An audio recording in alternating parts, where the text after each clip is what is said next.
Welcome back to வரன் reacts. Ananthan காடு title teaser release ஆயிருக்கு. தமிழ் அண்ட் மலையாளம் ரெண்டு லாங்குவேஜஸ்லையுமே இந்த டீசர் வந்திருக்கு. இது ஒரு பைலிங்குவல் மூவி தான். நான் இப்போ வந்து தமிழ் டீசர் தான் ரியாக்ட் பண்ண போகிறேன். Director by Jayan Krishnakumar, written by Murali Gopi, DOP S Yuva, music B Ajaneesh Loknath, lyrics Nishanth Raju, singer Deepak Blue. Lyrics and singer ஒரு பேர் தான் இருக்குது. மொத்த படத்துக்குமே ஒரு சாங் தான் இருக்க போதா என்னன்னு தெரியல. மோஸ்ட்லி மலையாளம் சினிமா இண்டஸ்ட்ரி அங்கே ஒர்க் பண்ணுற பீப்புளோட நேம்ஸ் தான் அதிகமாக இருக்குது. லைக் குபேரா மாதிரி. இது ஒரு பைலிங்குவல் மூவி தானே. ஸோ மலையாளம் அண்ட் தமிழில் பண்ணியிருக்காங்க. குபேராவும் அப்படி தான், தெலுங்கு அண்ட் தமிழில் பண்ணியிருப்பாங்க. ஆனால் தெலுங்கு சினிமா இண்டஸ்ட்ரியில் ஒர்க் பண்ணுற பீப்புள் தான் அங்கேயே மோஸ்ட்லி இருப்பாங்க. அந்த டைரக்ஷன் டிபார்ட்மெண்ட், அந்த டெக்னீஷியன்ஸ் எல்லாம் மோஸ்ட்லி. ஸோ அந்த மாதிரி தான் இங்கேயும் பண்ணியிருக்காங்க. அப்போனா இந்த மூவி ஒரு மலையாளம் சினிமா பார்க்குற ஃபீல் தான் கொடுக்க போகுதுன்னு நினைக்கிறேன். ஆர்யாவை இந்த மாதிரி ஒரு இதில் பார்க்குறது கொஞ்சம் ஃப்ரெஷ்ஷாக இருக்குன்னு தான் தோணுது. பார்க்கலாம். மோஸ்ட்லி இந்த மலையாளம் சினிமா வைப் கொடுத்தா இன்னுமே நல்லா இருக்குன்னு தோணுது. இந்த தம்ப்நெயில் பார்க்கவே ரொம்ப இன்ட்ரெஸ்டிங்காக இருக்குது. அனந்தன் காடு ஒரு காட்டில் நடக்கிற பிரச்சனையா இல்லை காட்டுக்காக நடக்கிற பிரச்சனையா அப்படின்னு தெரியல. அந்த லேண்டை வந்து பறிக்க பார்க்குறாங்களா அப்படின்ற மாதிரி எனக்கு ஒரு ஃபீல் வருது பார்த்த உடனே. பார்க்கலாம். டீசர்க்குள்ளே போயிடலாம். மினி ஸ்டுடியோ ப்ரெசன்ஸ் ரைஃபிள், அது கேம்ப் ஃபயர் மாதிரி இருக்குது. நிறையா இருக்கு. வெளிச்சம் யாவும் விழுங்கி வானில் இடித்த மின்னல் நான், வறட்சி மண்ணில் புரட்சி பூக்க பிறந்த வந்தான் நான். அந்த லிரிக்ஸ் நல்லா இருக்குல்ல, ஒரு ஆழமான ஒரு மீனிங் உள்ள ஒரு இதுதான். மறுபடியும் கேட்டால் நல்லா புரிஞ்சிடும் எனக்கு. முரளி கோபி ரெஜினா மாதிரி இருந்துச்சு. சிவந்த பூமி சிரிப்பதற்காய் பொழிந்த வந்தான் நான், வேர்களாகி மரங்களாகி வளர்ந்து நின்றேன் நான். ஓ, இவர் இருக்காரா? அவரு சுனில் தானே இருக்கு. போலீஸ். சதிக்கு அஞ்சி விதிக்கு அஞ்சி விழுவதில்லை நான், அடர்ந்த காடாய் தொடர்ந்து நீளும் அதிசயம் நான் தான். ஆர்யா எந்த மாதிரியான கேரக்டர் என்னன்னு தெரியல. முடிஞ்சா வெப்பன் ஹேண்டில் பண்ண தெரிஞ்சாலும் இருக்காரு. போலீஸ் அந்த ஜீப்பில் வந்த மாதிரி காமிச்சாங்க. ஒருவேளை போலீஸாக இருந்து போராளியாக மாறிட்டாரா? ரைவிங் நல்லா இருக்குல்ல. ஆனால் அதான் ஏதோ ஒரு ப்ரொட்டஸ்ட்டுக்காக தான் அந்த புரட்சி சம்திங் அந்த லிரிக்ஸில் வந்துச்சு. புரட்சி பூக்க பிறந்தவன் தான் நான் அப்படின்ற மாதிரி வந்துச்சுல. ஸோ அதான் ஏதோ ஒரு விஷயத்துக்காக பாலிட்டிக்ஸ், அந்த பொலிட்டீஷியன்ஸ் மாதிரிலாம் ஒரு சில பேரை காமிக்கிறாங்க. அதான் அது ஒரு லேண்ட், அது காட்டுக்காக எதுவும் ஒரு பிரச்சனை ஆகுது போல். காட்டை வந்து கைப்பற்றுறதுக்காக அந்த கவர்மெண்ட்டில் உள்ள ஒரு சில கரப்ட் பொலிட்டீஷியன்ஸ் வந்து ட்ரை பண்ணுறாங்க போல். அதுக்கு வந்து ஒரு போராட்டம், ஒரு புரட்சி வெடிக்குது ஆர்யா தலைமையில் அப்படின்ற மாதிரி ஒரு ஃபீல் வருது. அவர் போலீஸாக இருந்திருப்பார். இந்த மாதிரி இவங்க பண்ணுறதை பார்த்து கடுப்பாகி போராளியாக மாற போயிருப்பாருன்னு தான் தோணுது. அந்த மாதிரி ஒரு ஃபீல் தான் வருது. ஆனால் இன்னும் சரியாக புரிஞ்சு முடியல மாதிரி ஒரு தடவை டீசர் பார்த்துட்றேன்.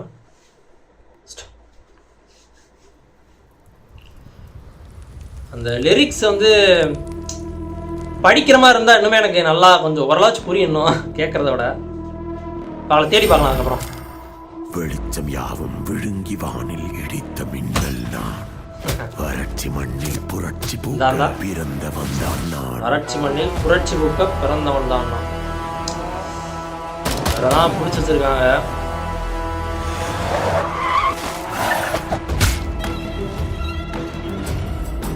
இவர் தான் ரைட்டர் இந்த படத்துக்கு, முரளி கோபி. ரெஜினா தான், ரெஜினா கசாண்ட்ரா. சிவந்த பூமி சிரிப்பதற்காய் பொழிந்த வந்தான் நான். இது நல்லா இருக்கு. மரங்களாகி வளர்ந்து நின்றேன் நான். கெட்ட போலீஸா இருப்பாரு நினைக்கிறேன் சுனில். விதிக்கு அஞ்சி விழுவதில்லை நான், செதிக்கு அஞ்சி விதிக்கு அஞ்சி தொடர்ந்து நீளும் அதிசயம் நான் தான்.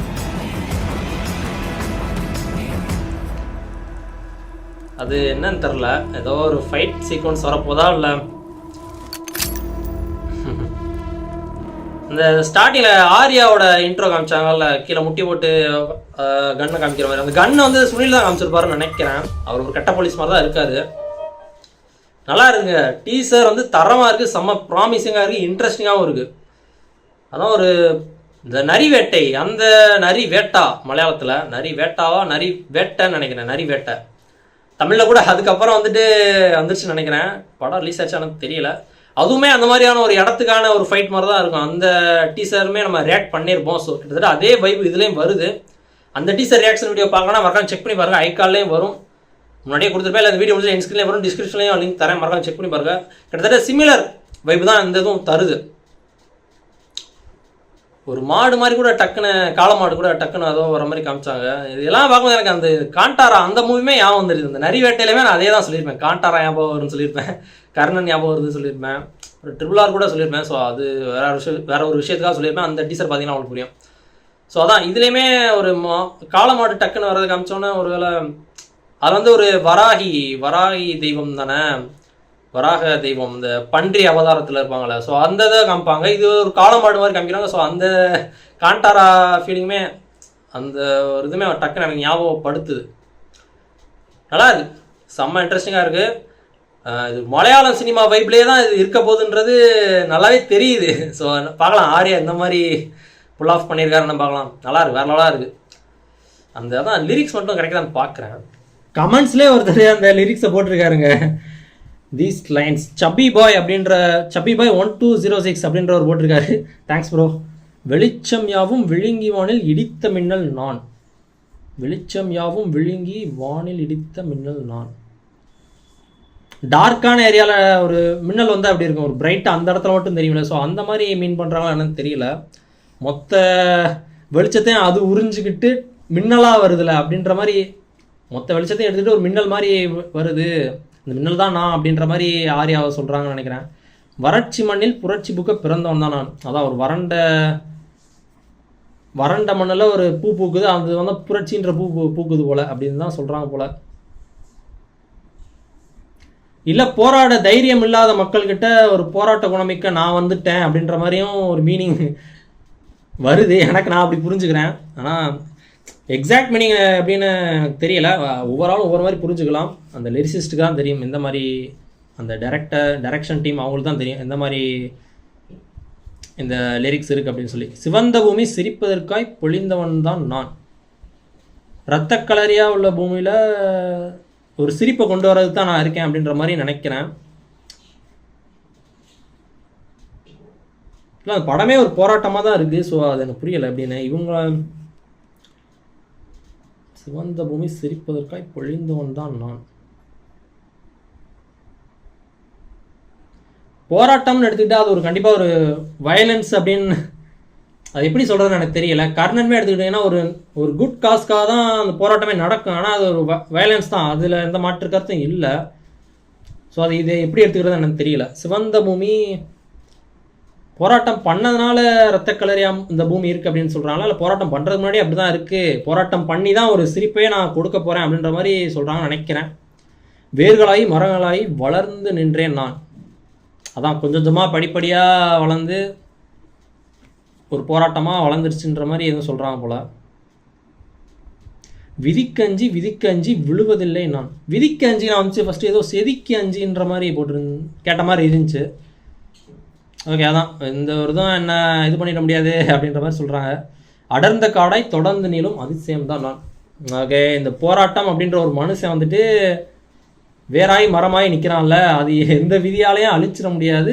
அந்த மரம் காடாய் தொடர்ந்து நின்றுக்கிட்டே தான் போகும் அந்த போராட்டம் அப்படின்றது. நீ யாராச்சும் எதுவும் பண்ணீங்க அப்படின்னா இந்த போராட்டம் இல்லை உங்களுக்கு எதிரா அப்படின்ற மாதிரியும் எடுத்துக்கலாம்.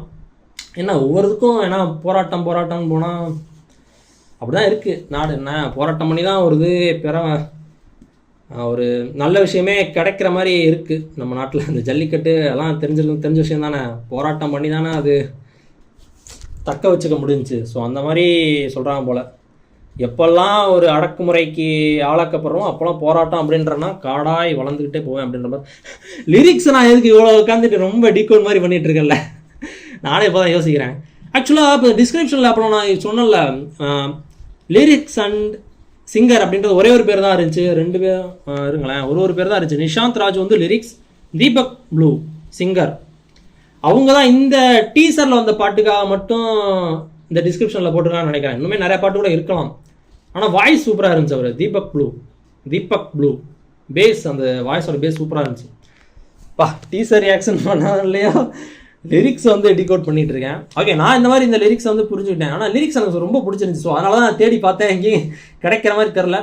ஏதாச்சும் வெப்சைட்டில் கூட இருந்திருக்கலாம். டக்குன்னு வந்து கமெண்ட்ஸில் இருந்துச்சு. ஸோ அதான் நல்லா இருந்துச்சு. டக்குன்னு இதிலே எடுத்து படிச்சுக்கலாமே அப்படின்னு இருந்துச்சு. சபி பாய் 1206 மறுபடியும் நன்றி ப்ரோ. நிறையா கமெண்ட்ஸ் வந்து ஆர்யா வந்துட்டு கம்பேக் கொடுக்குறாரு, ஆர்யா ஹேஸ் கம்பேக் அப்படின்ற நிறைய கமெண்ட்ஸ் பார்க்க முடிஞ்சுச்சு. பார்க்கலாம் ஆர்யாவுக்கு இது ஒரு கம்பேக் மூவியாக இருக்குதானு. ஆனால் நல்லா இருக்குது. டீசர் வந்து வேற லெவலாக இருக்குது. இப்போ கூட ஒரு வீடியோ பார்த்தேன், வேற லெவல் அப்படின்னு சொல்கிறாங்க. அதுக்கு என்ன ஒரு அளவுகோல் என்ன சொல்கிறது, அந்த மாதிரி ஒருத்தர் கேட்டுட்டு இருந்தார். அந்த நீயானா அந்த ஒரு கிளிப்ஸ் பார்த்தேன், அதில் வேற லெவல் அப்படின்னு நான் எதை சொல்கிறேன்னா, எனக்கு பிடிச்சிருக்கு அப்படின்றது தான் வேற லெவல்னு சொல்கிறேன், அவ்வளோதான். அதுக்கு எந்த ஒரு வரையறையும் இல்லை. ஓகே, தேங்க்ஸ் ஃபார் வாட்சிங். இந்த பிடிச்சா லைக் ஷேர் கமெண்ட் சப்ஸ்கிரைப் பண்ணி வரேன்.